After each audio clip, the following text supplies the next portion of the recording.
Carbon is by far the most versatile element on the entire periodic table. And most of the chemicals that we know and have discovered or created have carbon in them.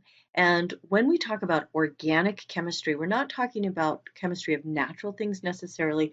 We're talking about the chemistry of carbon. So organic chemistry is the chemistry of carbon. So carbon has four valence electrons and it always forms four covalent bonds.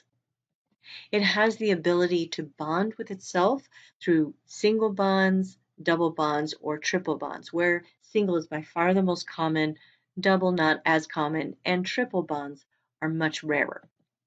Carbon can form long, what we call linear chains, where there are two end carbons and then carbons in the middle that are each bonded to two other carbons.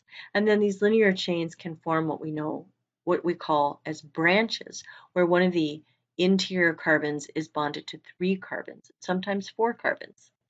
Carbon is also able to form ring structures.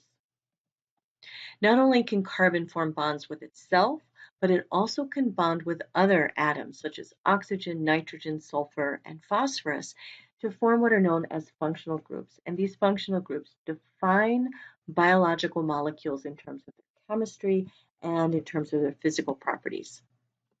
Carbon makes very strong bonds that are difficult to break, and that makes it very, very useful in biological molecules because we don't want biological molecules to come apart.